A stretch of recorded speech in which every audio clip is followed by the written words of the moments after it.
প্রজন্ম তার বিচ্ছু বুঝবে না, তাই দেখে না বিচ্ছু। এটা বিষাক্ত প্রাণী, ছোট বই কিতাবের ভিতরে লুকিয়ে থাকতো। তো এরকম একটা প্রাণী কামড় দিছে, বিষাক্ত। হুজুর দেখেন চিকিৎসা কি জিনিস, চিকিৎসা কেমনি করে। হুজুর ওই সাহাবীর হাত নিজের হাতে নিয়ে গেলেন, নিয়ে বললেন আল্লাহুম্মা মুসাগগিরুল কাবীর ওয়া মুকাব্বিরাস সাগীর সাগীর মারবি, মানে যিনি হে আল্লাহ আপনি ছোটকে বড় করতে পারেন, বড়কে ছোট করতে পারেন, এই বেচারার সমস্যাটাকে ছোট করে দেন। এটা বলে ফু দিলেন, ইখলাস ফালাক নাস পড়ে ফু দিলেন। আরেকজন সাহাবীকে বললেন জারিলা নিয়ে আসো, চিরতা নিয়ে আসো, চিরতা। তো চিরতা নিয়ে আসছেন। এখন চিরতা এটাকে প্রলেপ দিলেন, এটাকে নরম করে ওই বিচ্ছু কামড়ানো জায়গায় প্রলেপ দিলেন, ফালাক নাস পড়ে ইখলাস পড়ে ফু দিলেন, আল্লাহর কাছে দোয়া করলেন বড়কে ছোট করতে পারেন, ছোটকে বড় করতে পারেন, বেচারা মুসিবতটাকে ছোট করে দেন বলে ফু দিছেন। বিশ্ব নবী, সর্বশ্রেষ্ঠ নবী, ওনার জবানেতে এমনি আল্লাহ সুস্থতা রেখেছেন, এটা ভালো হয়ে যাবে। চিরতার দরকার ছিল না। আমাদেরকে শিক্ষা দিচ্ছেন পদ্ধতি দুইটাই, দুনিয়াটা গ্রহণ করতে হবে, আল্লাহর কাছে সাহায্য চাইতে হবে। শুধু শেষ করে নেই, এখনো চিকিৎসা শেষ নেই। আমরা তো এই দুইটাই চিকিৎসা করি যারা বুঝি, কিন্তু হুজুর আরো একটা চিকিৎসা করেছেন।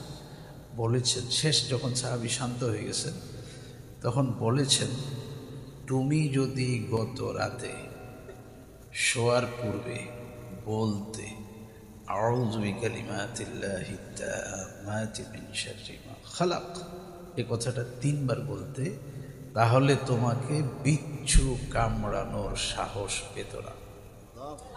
এটা হলো মূল নীতি, দুনিয়াতে চলার মূল নীতি। কিছু মাসনুন দোয়া, কিছু জিকির, কিছু ওয়াজিফা, এটা ছাড়া তো আমি পারবো না। আপনি পারবেন না, কারণ প্রতিনিয়ত আল্লাহর কুদরতের উপর আমরা বাস করি। এক মুহূর্ত যদি আল্লাহর নজর থেকে আমরা সরে যাই তো শেষ।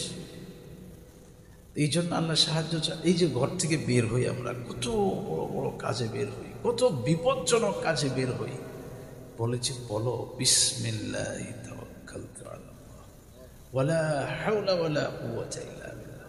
বলে কি কি এই কথাটা বলতে কতটুকু সময় আর কি কষ্ট, কিন্তু ফায়দাটা কি বলেছেন নবী? আপনি এই কথা বলে যতটুকু যাবেন, ফেরেশতারা স্পট দিবে 2 দিক থেকে, আপনাকে নিরাপত্তা প্রহরীর মতো আপনাকে নিতে থাকবেন। আপনি দেখবেন না তাদেরকে। বাড়িতে ফিরে আসা পর্যন্ত আপনার গোটা বাড়ির নিরাপত্তার জন্য ফেরেশতারা বেষ্টনী করবে। একটা কথা, বিসমিল্লাহি তাওয়াক্কালতু। এই যে করোনার সময় আল্লামা তাকি উসমানী হাফিজাহুল্লাহ, বিশ্ববরেণ্য আলেম, উনি বলেছেন যে এখন ঘর থেকে বের হওয়ার সময় বিসমিল্লাহি তাওয়াক্কালতু আলাল্লাহ ওয়ালা হাওলা ওয়ালা কুওয়াতা ইল্লা বিল্লাহ এটা বলবেন, পাশাপাশি বিসমিল্লাহিল্লাযী লা ইয়াদুররু মা ইসমিহি এই দোয়া পড়বেন। তো এক ভাই আমাকে জিজ্ঞাসা করেছেন, হুজুর এটা তো সকালে 3 বার, সন্ধ্যায় 3 বার, এখন হুজুর যে বললেন আবার ঘর থেকে বাহির হওয়ার সময় পড়া। আমি বলছিলাম শোনেন, বিষয়টা হচ্ছে কি, আমরা ক্যান্সার রোগী হয়ে গেছি, আমাদের ইমানের হালাত তো অনেক দুর্বল। তো সকালে 3 বার দোয়া এটা পড়েছি ঠিক আছে, কিন্তু ওই পর্যন্ত এটার উপরে আমি আছি কি না। ক্যান্সার রোগীর ওষুধ তো 1 ঘন্টা পর পর লাগে। আমাদের ইমানের যে অবস্থা হয়েছে, এই জন্য হুজুর চিন্তা করেছেন করোনা ভাইরাসের মতো এই মহা বিপদ থেকে বাঁচার জন্য ঘন ঘন বেশি বেশি আল্লাহ সাহায্য চাওয়া দরকার। এই জন্য ঘর থেকে বের হওয়া, খাওয়ার শুরুতে তুমি আবারও বলো বিসমিল্লাহিল্লাযী লা ইয়াদুররু মা ইসমিহি শাইউন ফিল আরদি ওয়ালা ফিস সামাই ওয়া হুয়াস সামিউল আলিম। তো মহতারাম, যে কথাটা বলতেছিলাম, আমার সফরে আমি রুহের জগৎ থেকে আলমে রেহেম, মায়ের পেট থেকে 5 মাস 5.5 মাস পরে আমি চলে আসছি আলমে দুনিয়া। আলমে দুনিয়া এটা একটু ক্ষমতা দিয়ে আল্লাহ পাঠিয়েছেন, নিজস্ব পার্সোনাল কিছু ক্ষমতা দিয়ে দিয়েছেন যে তুমি থাকো, তবে যা ইচ্ছা তাই করতে পারো, সমস্যা নেই। পিছনের 2 জগতে পারবা না, সামনে 2 জগতও পারবা না, এইখানে আমি একটু দেখবো। আর দুনিয়া মাজরাতুল আখেরা, এখান থেকে আখেরাতের কিছু সদাই করার জন্য আমি তোমাকে একটু সুযোগ দিব, দেখি তুমি কি করো। আলহামদুলিল্লাহি ওয়া কাফা ওয়া সালামুন আলা ইবাদিহিল্লাযীনা ইসতাফা। আলহামদুলিল্লাহি রাব্বিল আলামিন হামদান ইউআফি নি'মাতাহু ওয়া ইউকাফি মাসিদাহু। সুবহানাল্লাহি ওয়া বিহামদিহি আদাদা খালকিহি ওয়া রিদা নাফসিহি ওয়া জিনাতা আরশিহি ওয়া মিদাদা কালিমাতিহি। رب اشرح لي صدري ويسر لي أمري واحلل عقدة من لساني يفقهوا قولي. أعوذ بالله من الشيطان الرجيم. بسم الله الرحمن الرحيم. وما آتاكم الرسول فخذوه وما نهاكم عنه فانتهوا. وقال رسول الله صلى الله عليه وسلم الدين النصيحة. سبحان ربك رب العزة عما يصفون وسلام على المرسلين والحمد لله رب العالمين. محترم صدر اجلاس، واجب الاحترام علماء الكرام، মুরব্বিয়ান আযম, তোলাবায়ে নেকরাম, অনেক সময় বসে আছেন। আল্লাহ এই সবর, এই বসা আল্লাহ কবুল ও মঞ্জুর করেন। মাতারা, আমরা একেবারে শেষ পর্বে একটু কথা বলব। গতিশীল এক অবস্থানে বাস করতেছি। সফর শুরু করেছি আলমে আরওয়াহ থেকে। তারপরে যেই জগতে আসছি আমরা, ওই জগতের নাম ছিল আলমে রেহেম, মায়ের পেট। কতদিন ছিলেন, কতদিন ছিলাম জিজ্ঞাসা করলে বলবেন 9 মাস, 9.5 মাস, 10 মাস। ভুল বলেছি। আমরা মায়ের পেটে থাকি 5 মাস, 5.5 মাস। আমার স্ট্রাকচার, আমার শরীর, আমার অবয়ব তৈরি হয় 4 মাসে। তারপরে আমি আসি। আমি এসে বেশি দিন থাকি না, 4-5 মাস পরে আমি দুনিয়াতে আসি। আমি আর আমার স্ট্রাকচার দুটাকে আলাদা না করে বুঝলে যত্ন নিতে ভুল করবেন। কিছুক্ষণ আগে সভাপতি সাহেব একটা কথা বলেছে, জিসমানি ও রুহানি। আমরা হচ্ছি জিসমানি ডাক্তার। সমাজে কিছু মানুষ থাকেন যারা রুহানি ডাক্তার। ওনার এই কথাটা বুঝতে হলে দুটো সত্তাকে আলাদা করতে হবে। একটা হচ্ছে আমার স্ট্রাকচার, একটা হচ্ছে আমি। এই যে আমি আপনাদের সামনে বসে আছি, যা দেখছেন, এটা মধ্যে যদি আমি না থাকি, এটার নাম হয় লাশ। যে আপনারা এখানে 10টা বেজে গেছে বসে আছেন, একটু পর ফোন আসবে, খবর নিবে কোথায় আছেন, আসেননি, বাচ্চারা ভয় পেতেছে। তো আপনি বলতেছেন আসতেছি, কাছাকাছি চলে আসছি। বাসায় পৌঁছালেন, চিন্তা মুক্ত হলো, ভয় কেটে গেল। আপনার খাটে আপনি ঘুমিয়েছেন। ইত্তেফাকান, ঘটনাক্রমে রাত্রে 1টা বাজে, আপনার বলি না, আমারটা বলি, নাহলে আপনি আবার ভয় পাইবেন। 1টা বাজে আমি চলে গেছি। পড়ে আছে দেহ, বাড়িতে চিৎকার উঠেছে, কে কোথায় আছেন, আমাদের ঘরে আসেন। কেউ বলতেছে আব্বুকে বাহিরে নিয়ে যান, কেউ বলতেছে দাদাকে বাহিরে নিয়ে যান, কেউ বলতেছে নানাকে বাহিরে নিয়ে যান। মুরব্বীরা জিজ্ঞাসা করতেছেন কি হয়েছে তোমাদের এরকম করে কেন?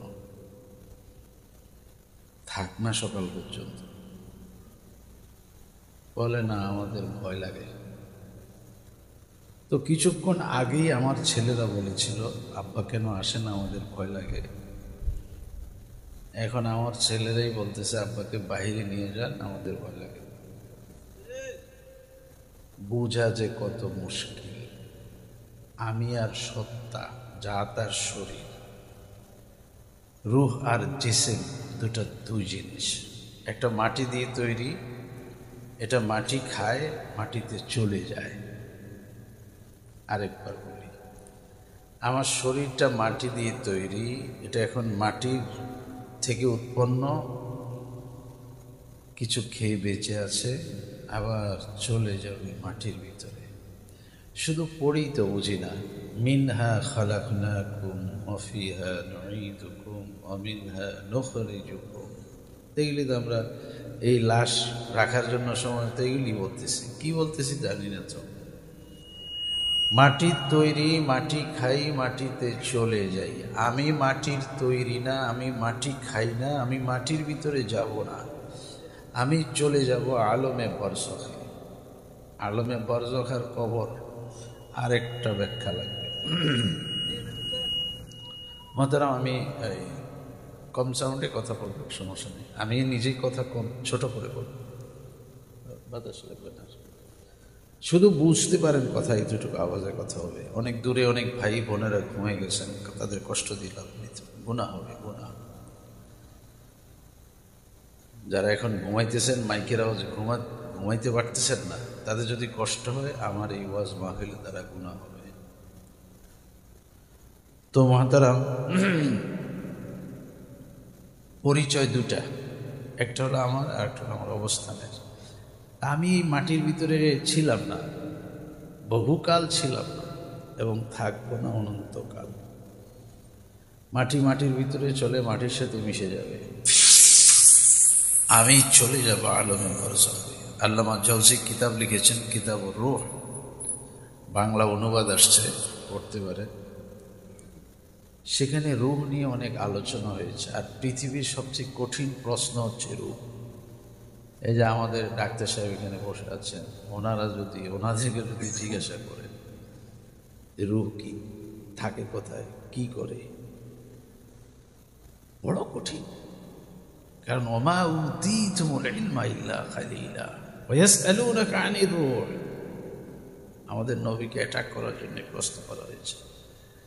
আল্লাহ তাআলা বলে দিচ্ছেন, আপনি বলে দেন, কুলি রূহ মিন আমরি, কি মিন আমরি রব্বি, রূহ হচ্ছে আমার রবের একটা আদেশ, হুকুম।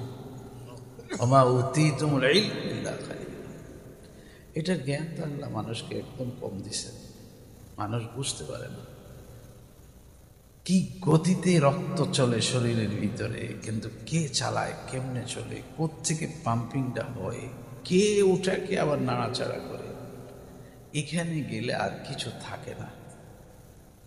তো মহতারাম, যত্ন রুহের হবে, শরীরের হবে। চিকিৎসা করার সুন্নাত, একটা সুন্নাত চিকিৎসার কথা বলি, তাহলে আমরা অনেক বেশি উপকার হবো। আমাদের মধ্যে একটু বাড়াবাড়ি হয়, ছাড়াছাড়ি আছে। অনেক সময় বেশি তাওয়াক্কুল করে বসে থাকি, অনেক সময় খুব বেশি চিকিৎসা করি। দুইটাই না, দুইটার সমন্বয় হলো ইসলাম। যেমন অনেকে আছেন অসুস্থ, ওষুধ খান না, আপনাকে বললে বলেন আরে আল্লাহ ভালো করবে, এই তো বুঝেন নাই, আপনি তো বুঝলেন না। আবার আরেকজনকে যদি বলা হয় ভাই যে অসুখ, আপনার যে অসুস্থতা দেখা যায়, বলে একটু সাবধান হন না, একটু হুঁশে আসেন না, নামাজ রোজা করেন, ভালো হন, আল্লাহর কাছে চান, আল্লাহ মাফ না করলে তো এই রোগ যাবে না। আপনি ঔষধ খান, ওষুধের সাথে সাথে আল্লাহর কাছে মোতাওয়াজ্জিহ হন। তো এই কথাটা বললো তো ঠিকই বলেছেন, ঔষধও খান। যেমন আমরা বলি কি, মাদ্রাজ যাই, সিঙ্গাপুর যাই, ব্যাংকক যাই, কিন্তু 2 রাকাত সালাতুল হাজত পড়তে পারলাম না। 2 রাকাত, যে আল্লাহ আপনি সুস্থ না করলে আমি কেমনে সুস্থ? 2 রাকাত সালাতুল হাজত পড়ার আদত করা। জায়গা জমি বিক্রি করলাম, কিন্তু 2 রাকাত নামাজ পড়তে পারলাম না। তো চিকিৎসার সমন্বয় একটা ঘটনা শোনাই। আমাদের নবী সাল্লাল্লাহু আলাইহি সাল্লামের কাছে এসে একজন সাহাবী বলতেছেন খুব ব্যথা, হাতের মধ্যে খুব ব্যথা নিয়ে আসছেন। হুজুর আমাকে রাত্রে বিচ্ছু কামড়াইছে, আমি ব্যথায় অস্থির। তো বিচ্ছু তো শুধু মুরব্বীরা বুঝবে, ছোট এখনকার প্রজন্ম তার বিচ্ছু বুঝবে না, দেখে না বিচ্ছু। এটা বিষাক্ত প্রাণী, ছোট বই কিতাবের ভিতরে লুকিয়ে থাকতো। তো এরকম একটা প্রাণী কামড় দিছে, বিষাক্ত। হুজুর দেখেন চিকিৎসা কি জিনিস, চিকিৎসা কেমনি করে। হুজুর ওই সাহাবীর হাত নিজের হাতে নিয়ে গেলেন, নিয়ে বললেন আল্লাহুম্মা মুসাগগিরুল কাবীর ওয়া মুকাব্বিরাস সাগীর সাগীর মারবি। মানে যিনি, হে আল্লাহ আপনি ছোটকে বড় করতে পারেন, বড়কে ছোট করতে পারেন, এই বেচারার সমস্যাটাকে ছোট করে দেন। এটা বলে ফু দিলেন, ইখলাস ফালাক নাস পড়ে ফু দিলেন। আরেকজন সাহাবীকে বললেন জারিটা নিয়ে আসো, চিরতা নিয়ে আসো, চিরতা। তো চিরতা নিয়ে আসছেন।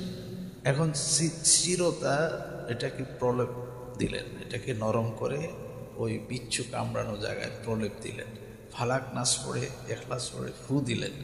আল্লাহর কাছে দোয়া করলেন বড়কে ছোট করতে পারেন, ছোটকে বড় করতে পারেন, বেচারা মুসিবতটাকে ছোট করে দেন বলে ফু দিছেন। বিশ্ব নবী, সর্বশ্রেষ্ঠ নবী, ওনার জবানে তেমনি আল্লাহ সুস্থতা রেখেছেন, এটা ভালো হয়ে যাবে। চিরতার দরকার ছিল না। আমাদেরকে শিক্ষা দিচ্ছেন পদ্ধতি দুইটাই, দুনিয়াটা গ্রহণ করতে হবে, আল্লাহর কাছে সাহায্য চাইতে হবে। শুধু শেষ করে নেই, এখনো চিকিৎসা শেষ নেই। আমরা তো এই দুইটাই চিকিৎসা করি যারা বুঝি, কিন্তু হুজুর আরো একটা চিকিৎসা করেছেন। বলেছেন শেষ যখন সাহাবী শান্ত হয়ে গেছেন তখন বলেছেন, তুমি যদি গত রাতে শোয়ার পূর্বে বলতে আউযু বিকালিমাতিল্লাহি তাম্মাতি মিন শাররি মা খালাক, এই কথাটা 3 বার বলতে, তাহলে তোমাকে বিচ্ছু কামড়ানোর সাহস পেত না। এটা হলো মূল নীতি, দুনিয়াতে চলার মূল নীতি। কিছু মাসনুন দোয়া, কিছু জিকির, কিছু ওয়াজিফা, এটা ছাড়া তো আমি পারবো না। আপনি পারবেন না, কারণ প্রতিনিয়ত আল্লাহর কুদরতের উপর আমরা বাস করি। এক মুহূর্ত যদি আল্লাহর নজর থেকে আমরা সরে যাই তো শেষ। এই জন্য আল্লাহ সাহায্য চান। এই যে ঘর থেকে বের হই, আমরা কত বড় বড় কাজে বের হই, কত বিপজ্জনক কাজে বের হই। বলেছি বলো বিসমিল্লাহি তাওয়াক্কালতু আলাল্লাহ ওয়ালা হাওলা ওয়ালা কুওয়াতা ইল্লা বিল্লাহ। বলে কি কি এই কথাটা বলতে কতটুকু সময় আর কি কষ্ট, কিন্তু ফায়দাটা কি বলেছেন নবী? আপনি এই কথা বলে যতটুকু যাবেন, ফেরেশতারা স্কট দিবে 2 দিক থেকে, আপনাকে নিরাপত্তা প্রহরীর মতো আপনাকে নিতে থাকবেন। আপনি দেখবেন না তাদেরকে। বাড়িতে ফিরে আসা পর্যন্ত আপনার গোটা বাড়ির নিরাপত্তার জন্য ফেরেশতারা বেষ্টনী করবে। একটা কথা, বিসমিল্লাহি তাওয়াক্কালতু। এই যে করোনার সময় আল্লামা তাকি উসমানী হাফিজাহুল্লাহ, বিশ্ববরেণ্য আলেম, উনি বলেছেন যে এখন ঘর থেকে বের হওয়ার সময় বিসমিল্লাহি তাওয়াক্কালতু আলাল্লাহ ওয়ালা হাওলা ওয়ালা কুওয়াতা ইল্লা বিল্লাহ এটা বলবেন, পাশাপাশি বিসমিল্লাহিল্লাযী লা ইয়াদুররু মা'a ইসমিহি এই দোয়া পড়বেন। তো এক ভাই আমাকে জিজ্ঞাসা করেছেন, হুজুর এটা তো সকালে 3 বার, সন্ধ্যায় 3 বার, এখন হুজুর যে বললেন আবার ঘর থেকে বাহির হওয়ার সময় বলা। আমি বলছিলাম শোনেন, বিষয়টা হচ্ছে কি, আমরা ক্যান্সার রোগী হয়ে গেছি, আমাদের ইমানের হালাত তো অনেক দুর্বল। তো সকালে 3 বার দোয়া এটা পড়েছি ঠিক আছে, কিন্তু ওই পর্যন্ত এটার উপরে আমি আছি কি না। ক্যান্সার রোগীর ওষুধ তো 1 ঘন্টা পর পর লাগে। আমাদের ইমানের যে অবস্থা হয়েছে, এজন্য হুজুর চিন্তা করেছেন করোনা ভাইরাসের মতো এই মহা বিপদ থেকে বাঁচার জন্য ঘন ঘন বেশি বেশি আল্লাহ সাহায্য চাওয়া দরকার। এই জন্য ঘর থেকে বের হওয়া, খাওয়ার শুরুতে তুমি আবারও বলো বিসমিল্লাহিল্লাযী লা ইয়াদুররু মা'a ইসমিহি শাইউন ফিল আরদি ওয়ালা ফিস সামাই ওয়া হুয়াস সামিউল আলিম। তো মোহতারাম, যে কথাটা বলতেছিলাম, আমার সফরে আমি রুহের জগৎ থেকে আলমে রেহেম মায়ের পেট থেকে 5 মাস 5.5 মাস পরে আমি চলে আসছি আলমে দুনিয়া। আলমে দুনিয়া এটা একটু ক্ষমতা দিয়ে আল্লাহ পাঠিয়েছেন, নিজস্ব পার্সোনাল কিছু ক্ষমতা দিয়ে দিয়েছেন যে তুমি থাকো, তবে যা ইচ্ছা তাই করতে পারো, সমস্যা নেই। পিছনের দুই জগতে পারবা না, সামনে দুই জগতেও পারবা না। এখানে আমি একটু দেখবো, আর দুনিয়া মাজরাতুল আখেরা, এখান থেকে আখেরাতের কিছু সদাই করার জন্য আমি তোমাকে একটু সুযোগ দিব, দেখি তুমি কি করো। তো আমাকে ছেড়ে দিয়েছেন, ছেড়ে দিয়ে বলেছেন ওমাল হায়াতুদ দুনিয়া ইল্লা মাতাউল গুরুর। মনে রাখিও আমি একটু ছেড়ে দিয়েছি, কিন্তু তোমার হায়াত মানে হায়াতের দুনিয়া খুব বুঝবেন। মানুষ আর জিন মরে না, এদের আর মৃত্যু হবে না। এই জন্য আল্লাহ বলেছেন ওমাল হায়াতুদ দুনিয়া, তোমার দুনিয়ার হায়াত মাতাউল গুরুর। মাতাউল গুরুরের অনেক লম্বা লম্বা ব্যাখ্যা। ছোট কথা হচ্ছে একেবারে সংক্ষিপ্ত সময়, অল্প সময়ের ব্যাখ্যা করেছেন। মাতা লোগাত ডিকশনারি খোলে, দেখে মাতা মানে কি লেখে। যিনি এই কিতাব লিখেছেন আরবি ডিকশনারি, উনি গ্রামে হাঁটতে গেছেন যে এই মাতা শব্দটা মানুষ কোন জায়গায় ব্যবহার। স্বল্প সময় তো ঠিক আছে, কিন্তু এই স্বল্প সময়টা কোন কাজে ব্যয় করে বুঝায়, তাইলে ডিকশনারিতে এটার সঠিক ব্যাখ্যাটা লেখা যাবে। তো এই জন্য আরব দেশে হাঁটতে হাঁটতে হাঁটতে মানুষের সাথে গল্প গুজব, মানুষের কাজ কারবার, কথাবার্তা এগুলি ফলো করেন যে মাতা শব্দটা ব্যবহার করে কিনা কেউ। হঠাৎ করে এক বাচ্চাকে দেখতেছেন এই শব্দটা ব্যবহার করেছে, তো বললেন যে কি বলেছে একটু বুঝো, আবার বলো। বলে আমি মাকে ডেকে বলেছি আমাদের মাতা নিয়ে গেছে কুকুরে, এটা মাকে ডাক দিয়ে বলেছি। মাতা কুকুরে নিয়ে গেছে, এটা কি? বলে এই যে আম্মা পাতিল চুলার উপরে রাখে, পাতিল, এটা গরম পাতিলটা ধরার জন্য যে ছালা কাটা, বস্তা কাটা, ন্যাকড়া ব্যবহার করে, এইটাকে আমরা মাতা বলি। তো কি হয়েছে? এটার মধ্যে তরকারি ঝোল লাগা ছিল, তো কুকুরে মুখে করে নিয়ে গেছে, এটাকে মাথা বললো। আচ্ছা, তাহলে মাথা মানে কি? গরম পাতিল ধরার জন্য যতক্ষণ দরকার এটা হাতে থাকে, তারপরে আর হাতে থাকে না। এই দুনিয়ার হায়াতটা থাকে। ওমাল হায়াতুদ দুনিয়া ইল্লা মাতা। তো এটা আমার একটা ব্রেক দিয়ে দিয়েছেন আল্লাহ, যে তোমাকে ছেড়ে দিয়েছি, তবে মনে রাখিও অল্প সময় থাকবে এখানে। যাব কোথায়? এই যাব কোথায় এটা আরেক আজীব, বুঝানো যাবে না, বুঝাও যায় না। শুধু আল্লাহ বলেছেন, এই জন্য বলি আমরা যাব আলমে বরজখে। মরে যাব না, চলে যাব। ইন্তেকাল, একটা জগৎ থেকে আরেকটা জগতে যাব। তাইলে এখন 3 নম্বরে আছি। 4 নম্বর হচ্ছে আলমে বরজখ। আলমে বরজখ মানে কেউ ইল্লিনে, কেউ সিজ্জিনে, কেউ আরাফে, কেউ পাখা বিশিষ্ট হয়ে জান্নাতে উড়ে বেড়াবে। আল্লামা জাউজি লিখেছেন আমার দেহটা মাটির ভিতরে চলে যাবে, একটা কানেক্ট থাকবে। আপনারা যখন কবর জিয়ারতে যাবেন, আমি যেই জগতে আছি ওর সাথে একটা কানেক্ট হবে। কিরকম কানেক্ট হবে? আমরা যখন এখন বাড়িতে গিয়ে যে ঘুমিয়ে যাব, এই ঘুমিয়ে গেলে কোথায় যাব, কোথায় থাকবো, একটা বড় গবেষণার বিষয়। গবেষণা করেছেন অনেকে, তো এরকম কঠিন গবেষণার তো রেজাল্ট খুব দুর্বল। তো একটা খবর বলি, আমার একটা শখ, এই শখ থেকে এগুলি পড়ি আমি মাঝে মাঝে। এসব কথা বুঝতে আমার ভালো লাগে, একটু তৃপ্তি পাই। ঘুম নিয়ে গবেষণা হয়েছে, ঘুম কী জিনিস। তো এটার গবেষণার পরে একটা রেজাল্ট আসছে, মানুষ যদি 3 ঘন্টা ঘুমায় তাহলে মানুষ 20 মিনিটের জন্য মরে যায়। এখন মরে যায় মানে কি? আচ্ছা, এই কথাটা বুঝে। আপনি ঘরে ঘুমাচ্ছেন, সকালে আপনার বাড়িতে অনেক জটলা, আমি আপনার পাশে দিয়ে যাচ্ছি, জিজ্ঞাসা করলাম কী হয়েছে এখানে, এত মানুষ কেন? বাড়িতে চুরি হয়েছে। তা আমি খোঁজে আপনাকে বের করেছি, জিজ্ঞাসা করলাম যে ভাই আপনার বাসায় চুরি হয়েছে? তা আপনি বলেন হ্যাঁ। তা আমি জিজ্ঞাসা করলাম আপনি কোথায় ছিলেন? তো আপনি জবাব দিলেন আমি ঘুমেছিলাম। তা আমি জিজ্ঞাসা করলাম ঘুমেছিলেন, ঘরে ছিলেন না? তো উনি বললেন যে ভাই ঘরেই তো ছিলাম, কিন্তু ঘুমেছিলাম। তা আমি যদি বলি ভাই একটু বুঝা কোথায় ছিলেন, আর কিছু আমিও বলতে পারবেন না, আমিও বলতে পারবো না। আমি খুব রাগ করবো আপনার সাথে। আমি কি বলি, ঘুম থেকে উঠে আমার মোবাইল নিচে, কে বালিশের নিচে মোবাইল ছিল।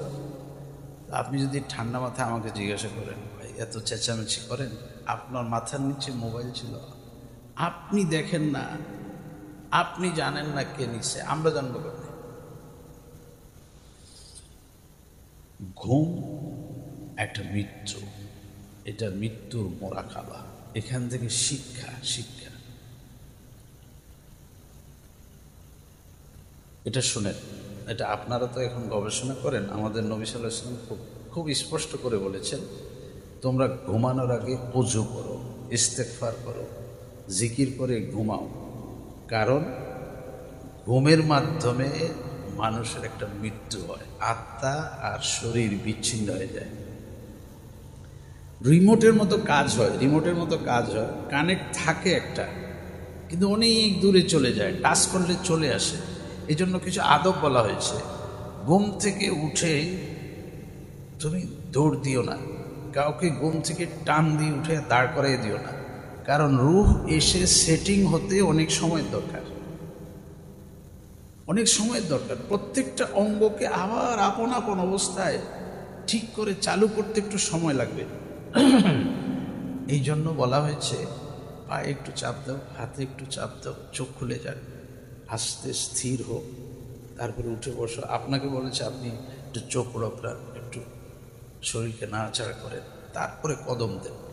উঠেই লাফ দিয়ে যদি কদম দেন, বিপদ হয়ে যাবে, বড় বিপদ হয়ে যাবে। আমাদের কি সব আদর্শ শিক্ষা দেওয়া হয়েছে। আর মুখে কি বলতে বলা হয়েছে? আলহামদুলিল্লাহিল্লাযী আহইয়ানা। এই যে খেয়াল করেন, আহইয়ানা বাদামা আমাতানা। আল্লাহ, আমি আপনার শুকর আদায় করতেছি, আপনি যে আমাকে মৃত থেকে আবার জীবিত করেছেন। দেখছেন, আলোচনাই নেই, ঘুমের কোনো আলোচনাই নেই। আল্লাহ, আমি শুকর আদায় করতেছি আপনি যে আমাকে ঘুম থেকে জাগ্রত করেছেন, এই আলোচনাই নেই। বলা হচ্ছে মৃত থেকে জীবিত। আমি তো মরে যাই, এই মরাটা একদিন হবে যে আত্মা ফিরে আসবে না। এই জন্য আল্লাহ রাসূল বলেছেন, এই কথাগুলি বলেই মোনাজাত দিব।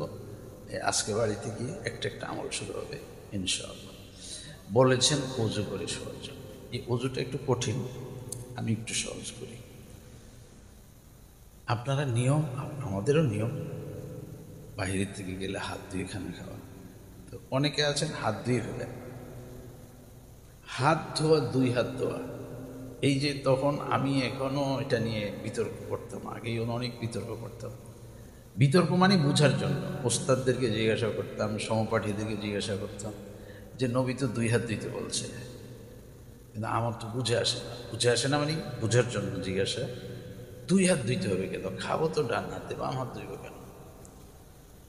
তো হুজুরা বলতেন, ওস্তাদরা বলতেন এটা সুন্নাত। হাত দিয়ে গ্লাস ধরা লাগে, চামচ ধরা লাগে, বাটি ধরা লাগে, এই জন্য 2 হাত ধুয়ে নিতে বলছে। তা বুঝে গেছি, ঠিক আছে।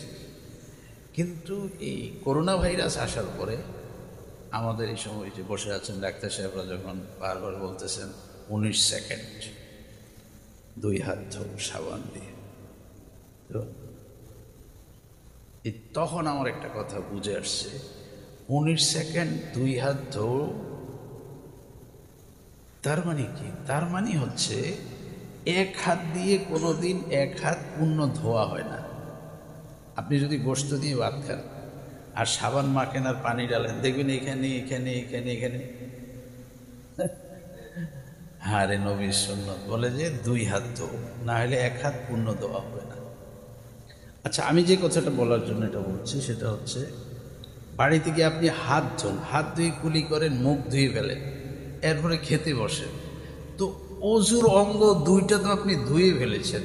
আমি একটাকে ধুইতে বলবো, আরেকটা ধোয়ার কথা বলবো না। আরেকটা বলবো হাতটা শুধু এমনি ঘুরে নেন মাথার উপর দিয়ে, মাসে হয়ে গেল। পা 2টা ধুইলে উজু হয়ে গেছে, কষ্টকর কিছু। আপনি যত কষ্ট মনে করেছেন অর্ধেক আপনার, অর্ধেক আমার পক্ষ থেকে একটা অজু দরকার। অজু এমনি দরকার, এমনি অজু দরকার। অজু অবস্থায় থাকলে কি কি নেকি কি কি সব এগুলি একটু রাখেন না। অজু অবস্থায় থাকলে কোটি কোটি ভাইরাস থেকে আপনি নিরাপদ থাকতেছেন, কোটি কোটি ভাইরাস থেকে আপনি নিরাপদ থাকতেছেন। অজু এমনি আমার দরকার। তো এখন আমি যদি জানতাম আজকের ঘুমের পরে আর আমি জাগবো না, তো অবশ্যই আমি অজু করে শিখতাম। সেই কথাই তো আমাকে বলা হচ্ছে, অজু করে শো, এটা মৃত্যু। যে দোয়াটা তো পড়ি, এই কথাটাই তো বলি, আল্লাহুম্মা বিইসমিকা আমুতু ওয়া আহইয়া। এই যে দেখছেন একই কথা বলতেছে। আচ্ছা, শোয়ার সময় এক আদাব হচ্ছে, সুন্নাত হচ্ছে অজুটা মিসওয়াকের সাথে করা, ব্রাশ করা, মুখটা পরিষ্কার করে শোয়া। এটা অনেক গুরুত্বপূর্ণ একটা আমল। অজু না করেন আপনি, মুখটা পরিষ্কার করেন। ইসলামের দৃষ্টিকোণ থেকে, চিকিৎসা বিজ্ঞানের দৃষ্টিকোণ থেকে এটা একেবারেই দরকার। শোয়ার পূর্বে ভালো করে মুখ পরিষ্কার করে শোয়া। কোটি কোটি হাজার হাজার ব্যাকটেরিয়ার জন্ম থেকে আপনি বেঁচে যাবেন, বেঁচে যাবেন। অসংখ্য রোগ, দুরারোগ্য বিধি, যেগুলির কোনো চিকিৎসা হয় না, মেশিনে বাহির হয় না, এই সমস্ত রোগ হয় আমাদের এই অসতর্কতার থেকে। আচ্ছা, তো ভালো করে ব্রাশ করলে এক সুন্নত আদায় হবে, মুখ পরিষ্কার করার সুন্নত আদায় হবে। আর মিসওয়াক দিয়ে করলে 2 সুন্নত আদায় হবে। মিসওয়াকেরটাও আদায় হবে, মুখ পরিষ্কারেরটাও আদায় হবে। 70টা ফায়দার মধ্যে 2টা ফায়দা মিসওয়াকের।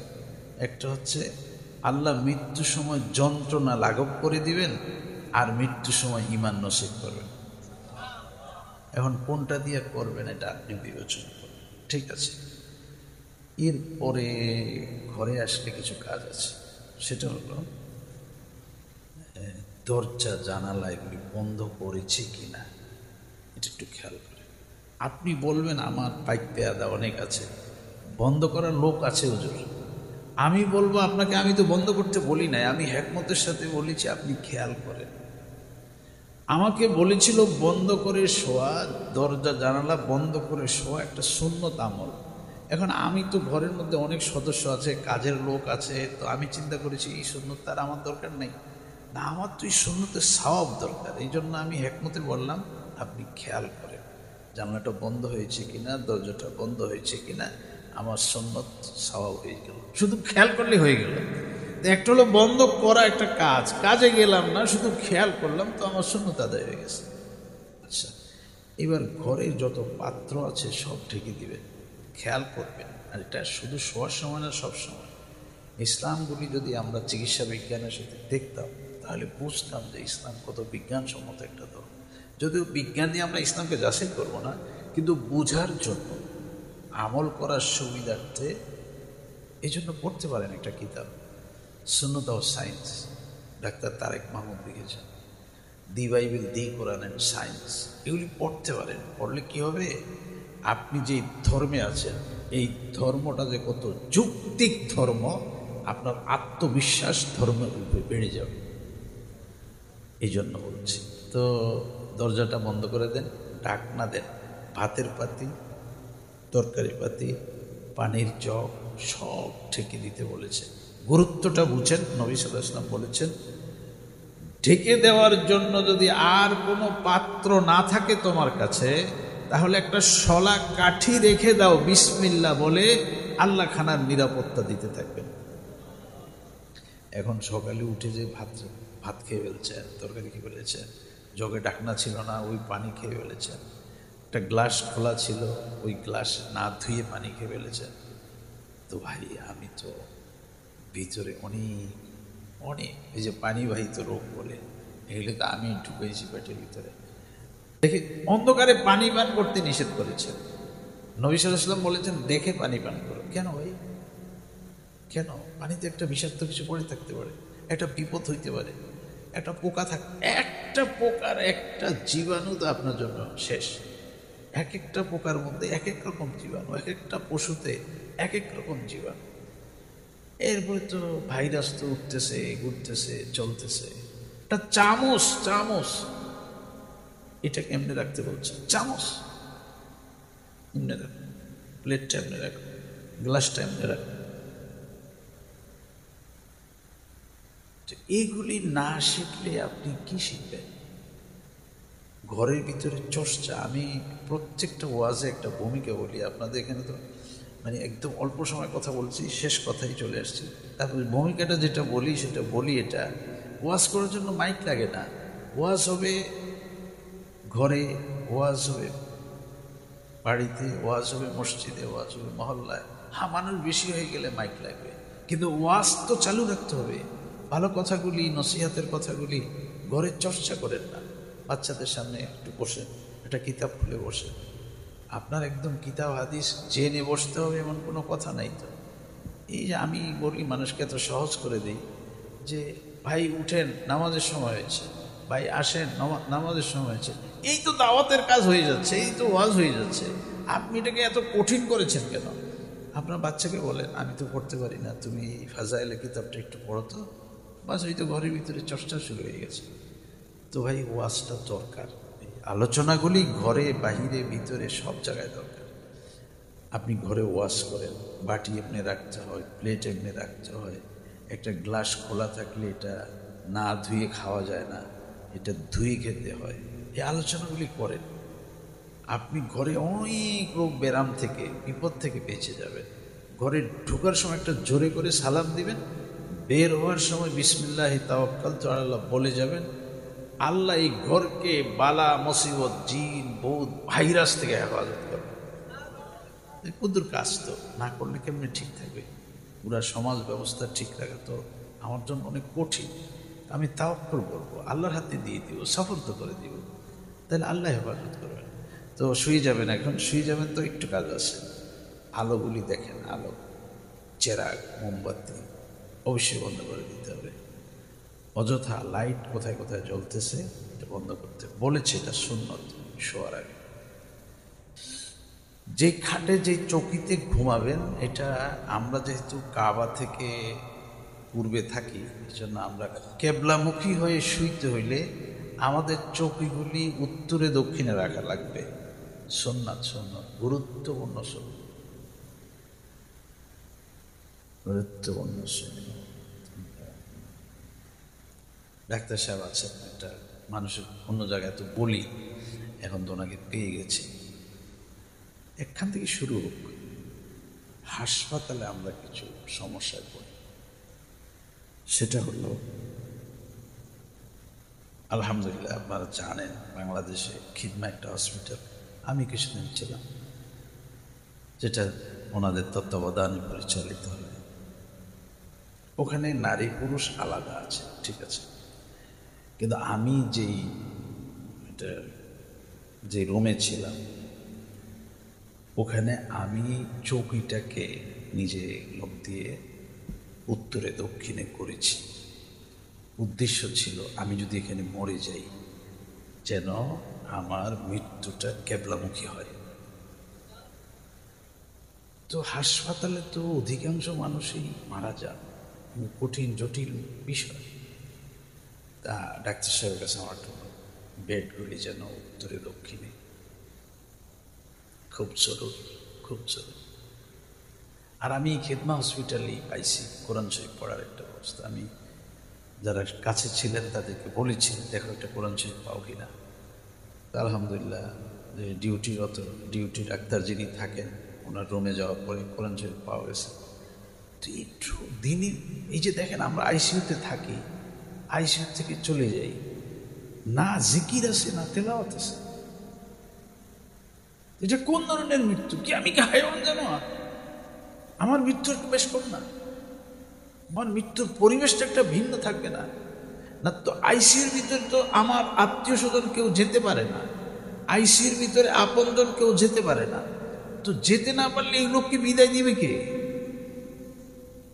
জিকির শিখাবে কে? তেলাওয়াত শোনাবে কে? আমাদের নবী সাল্লাল্লাহু আলাইহি ওয়াসাল্লাম বলেছেন, যার মৃত্যুর সময় মৃত্যুর কাছে সূরা ইয়াসিন তেলাওয়াত হবে, আল্লাহ তার মৃত্যুর যন্ত্রণা কমাই দিবেন। তো এই কিসমত থেকে তো আমি বঞ্চিত হয়ে গেলাম। একটু জিকির যদি এখানে কেউ বসে করে, তাহলে তো জিকিরে আমার কথাটা স্মরণ হবে, তখন আমার জবান থেকেও জিকির বের হবে। তো এই ধরনের পরিবেশ অন্তত এই 90%, 90-এর অধিক % মুসলমানের দেশে হাসপাতালগুলিতে এই ব্যবস্থাপনা থাকা দরকার। আল্লাহ এগুলি যারা পরিচালনা করেন ওনাদেরকে তাত্ত্বিক কথাগুলো, তত্ত্ববহুল চিন্তাগুলো ওনাদের দিল দেমাগে আল্লাহ ঢেলে দেন। সকলে বলেন আমিন। এবং তৌফিক আল্লাহ দান করেন। হ্যাঁ, তৌফিকের দরকার, আল্লাহ তৌফিক দান করেন। তো মোহতারাম, শোয়ার সময় আমার ঘরের চৌকিটা একটু খেয়াল করব উত্তরে দক্ষিণে আছে কিনা। আমি উত্তরে দক্ষিণে চৌকিটা না থাকলে এটা ঠিক করে নিব। তারপরে উত্তর দিকে মাথা দিয়ে ডান পাশে শুয়ে ডান গালের নিচে হাত নিয়ে আমি কিছু জিকির করব। জিকির পরে হয় ঘুম আসলো, না হলে পাশ পরিবর্তন হবে, কোনো সমস্যা নেই। কিন্তু প্রথমে কেবলামুখী হয়ে এটা এইভাবে আমাকে কবরে রাখা হবে আর কি। এটা একটা প্রশিক্ষণের জায়গা। ঘুম কিছু জিকির করবেন। কি জিকির করবেন? এই কয়েকটা জিকির যেগুলি হাদিসে আসছে। ইস্তিগফার 3 বার, আস্তাগফিরুল্লাহাল্লাযী লা ইলাহা ইল্লা হুয়াল হাইয়ুল কাইয়্যুম ওয়া আতুবু ইলাইহি। ওয়া আতুবু ইলাইহি পর্যন্ত আর বাড়বেন না। নামাজের সালামের পরে আস্তাগফিরুল্লাহ, আস্তাগফিরুল্লাহ, আস্তাগফিরুল্লাহ, এর থেকে বড় হবে না। আর রাতে শোয়ার সময় আস্তাগফিরুল্লাহাল্লাযী লা ইলাহা ইল্লা হুয়াল হাইয়ুল কাইয়্যুম ওয়া আতুবু ইলাইহি। অন্য ইস্তিগফার এখানে যেন না আসে, এখানে যেভাবে আছে এইভাবেই। সমুদ্রের ঢেউয়ে সৃষ্ট যে ফেনা তৈরি হয়, আমার গুনাহ যদি সেই পরিমাণ হয়, আল্লাহ রাসূল বলেছেন শোয়ার আগে যে ইস্তিগফার 3 বার পড়বে, আল্লাহ তার সেই পরিমাণ গুনাহ মাফ করে দিবেন।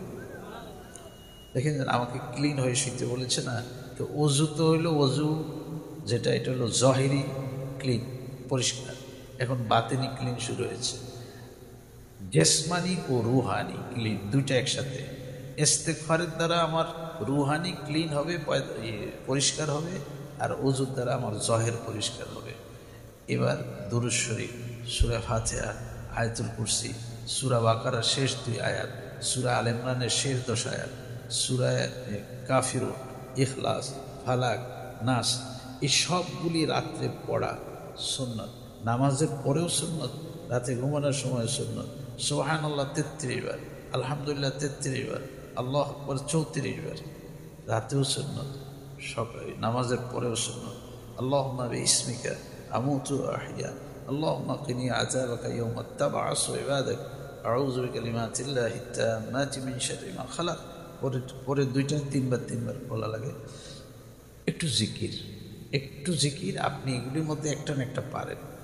আজকে থেকে বাড়িতে গিয়ে শোয়ার পূর্বে এই মাসনুন ওয়াজিফা এবং শোয়ার আদাবগুলি আজকের থেকেই ফলো করব। বলেন ইনশাআল্লাহ। আল্লাহ আমাদেরকে তৌফিক দান করেন। এই কথাগুলি শোনার জন্য যারা এই আয়োজনটা করেছেন, আল্লাহ তাদেরকে উত্তম জাযা খায়ের দান করেন। ওয়া আখিরু দাওয়ানা।